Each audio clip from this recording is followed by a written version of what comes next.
Hello friends, viral hit के पिछले chapter में हमने देखा था कि सियोंग जन के दोस्त उस नंबर 244 जिन्हों को धमकाता है वेंगक क्योंकि वो उसका सच जानता है। इस चैप्टर की शुरुआत भी वहीं से होती है जहां पर वेंगक इसे धमका रहा है और कहता है कि अगर तुमने रूमी के साथ कुछ भी किया तो मैं तुझे नहीं छोड़ूंगा।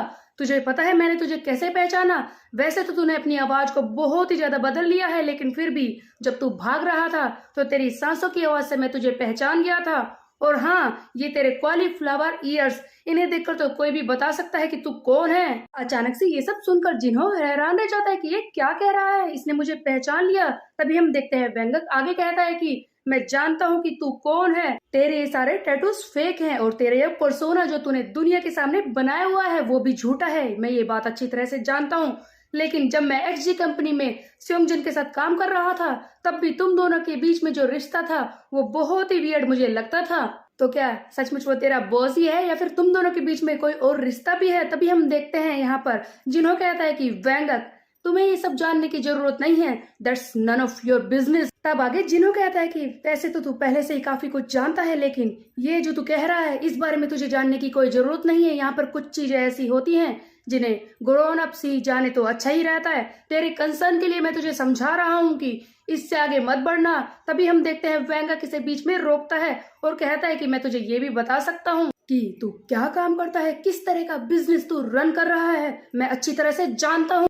आगे वेंकट कहता है कि तुझे पता है किसी ने मेरे पास मैसेज किया था तेरे गंदे कामों के बारे में बताने के लिए। उस वक्त मैं कॉल आउट वाली वीडियोस बना रहा था, लेकिन मैंने सोचा कि मैं ये करूँ या नहीं, लेकिन फाइनली जब मैंने मन बनाया मीटिंग के लिए तो ये पता चला कि वो लोग जिन्होंने मुझे मैसेज किया था वो अचानक से अब्रॉड चले गए हैं। उनकी सारी फैमिली जा चुकी थी। 244 यही वो स्टूडियो है ना जिसे तू रन करता है। मुझे फर्क नहीं पड़ता कि किस तरह का इलीगल काम तू कर रहा है, मुझे इस बात से बिल्कुल भी फर्क नहीं पड़ता, लेकिन एक बात तुझे मैं समझा रहा हूँ कि रूमी से दूर रहना। तब आगे जिन्हो यानी कि 244 कहता है कि ये रूमी वही लड़की है ना जिसने तेरी वजह से इतनी मुसीबतें सही हैं। तेरे चैनल ने ही उसे कॉल आउट किया था, झूठे इल्जाम में उसे फंसा दिया, उसे परेशान किया, और अब तू ऐसे दिखा रहा है कि कितना कंसर्न है क्योंकि तू उसे पसंद करता है। तुझे क्या लगता है अगर उसे ये पता चलेगा कि तू उसके साथ क्या कर रहा था और अब तू उसे पसंद करने का नाटक कर रहा है तो उसे अच्छा लगेगा? हाँ, तुझे शर्म नहीं आती? अभी हम देखते हैं जिन्हो वेंगक के गुस्से वाले लुक को देखकर समझ जाता है कि इसने रूमी को कुछ भी नहीं बताया है। तब जिन्हो कहता है कि ओ, लगता है लड़की को बिना बताए ही तू उसे बचाना चाहता है, रियल हीरो बनने की कोशिश कर रहा है। लेकिन एक बात तुझे मैं बता दूं, तू अपने कामों पर फोकस कर और मैं अपने स्टूडियो पर। अगर तूने मेरे लेन में घुसने की कोशिश की तो मैं तुझे नहीं छोड़ूंगा। और हाँ, एक और एडवाइस मैं तुझे देना चाहता हूँ, मेरे स्टूडियो के गाइस के सामने मैसअप होने की कोशिश बिल्कुल भी मत करना। तुझे पता नहीं है कि वो किस सोसाइटी से आकर दोबारा जुड़े हैं। टू दिस सीन हम देखते हैं वेंगक के घर का सीन जहाँ पर वो कैमरा में रूमी की फोटोज को घूर रहा था। तभी वहां पर गियोल हैन उससे चिल्लाती है कि तुम क्या कर रहे हो, मैंने देखा तुम उसकी फोटोज को घूर रहे थे, कहीं तुम उसके खिलाफ रिवेंज लेने की तैयारी तो नहीं कर रहे? चलो दोबारा से प्लान बनाते हैं, मैं भी तुम्हारी मदद करूंगी। तभी हम देखते हैं वेंगक कहता है कि जाओ सो जाओ। तभी गियोल कहती है कि मैं सोने नहीं वाली, मैं गेम खेल रही हूँ। इसी बीच में वेंगक सोचने लगता है कि वो क्या करे, क्या वो रूमी को सच बता दे? वेंगक अपनी फीलिंग्स के बारे में समझ ही नहीं पा रहा था। तभी हम देखते हैं गियोल हैन बीच में बोलती है कि भूल जाओ उसे। तब वेंगक कहता है कि क्या? तब गियोल कहती है कि हम शिकारी हैं और वो विक्टिम, हम मिल ही नहीं सकते। वेंगक कहता है कि ठीक है, मैं उसकी फीलिंग से ओवर होने की कोशिश करूंगा। उसके बाद हम एक सीन देखते हैं जहां पर वेंगक गधे की तरह बोझ उठाकर यानी कि बहुत सारा स्टूडियो का सामान उठाकर आ जाता है।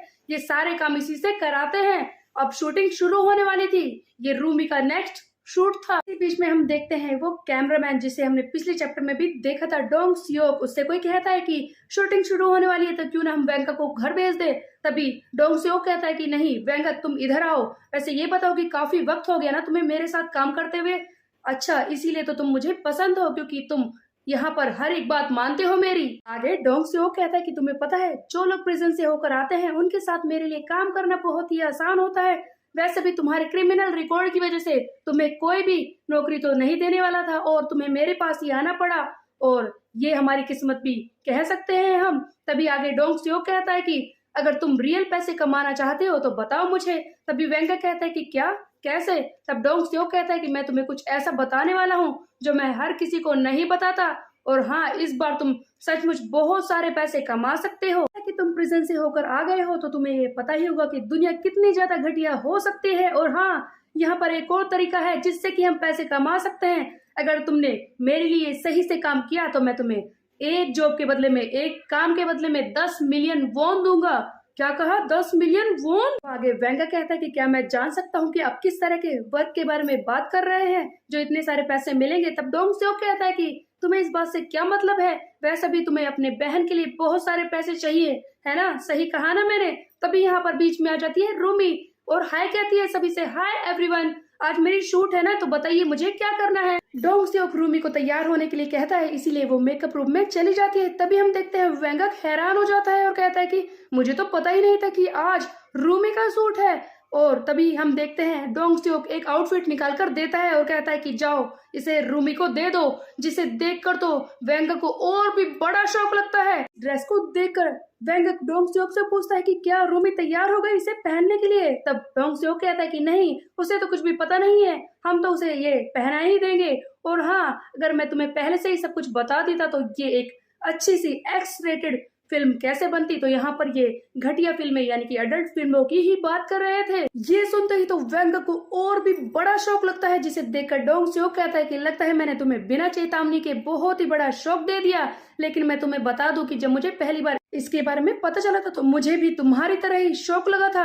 और मुझे ये भी पता चला कि इस तरह की फिल्में सचमुच एग्जिस्ट करती हैं और यहाँ पर बनाई भी जाती हैं। लेकिन ये सच है कि हम इस कंट्री में इस तरह की वीडियोस को शूट करते हैं, हम मॉडल्स को ट्रिक करते हैं, उन्हें झूठे कॉन्ट्रैक्ट में फंसाकर यहाँ पर बुला लेते हैं शूट के बहाने, और फिर उनसे वो सब कराते हैं, अपनी वीडियोस का स्टार बना देते हैं उन्हें। ओ बॉय, तू मुझे इस तरह से क्यों घूर रहा है? वो मैं नहीं हूँ जो ये सारे काम करता है, मैं तो बस इसे फिल्म करता हूँ। वो तो बॉस है जो इस तरह के काम मुझसे करवाता है। और हाँ, बहुत सारे ऐसे लोग हैं जिन्हें वो जानता है जो ये सारे मैटर संभाल लेते हैं। जब इस तरह की वीडियोस इंटरनेट पर आती हैं तो बॉस ही इन सबको संभालते हैं, उनके पास कई सारे कॉन्टैक्ट हैं, इंटरनेशनल भी। और हाँ, जब कोई विक्टिम पुलिस में रिपोर्ट करता है तो उसे भी वो संभाल लेते हैं, क्योंकि उनके पास हायर कॉन्टैक्ट्स भी हैं। एंड बॉय, ये बात याद रखना कि जबकि तुझे बहुत ही ज्यादा पता चल चुका है तो इस तरह की इंफॉर्मेशन को किसी के भी साथ शेयर करने की कोशिश मत करना, वरना कोई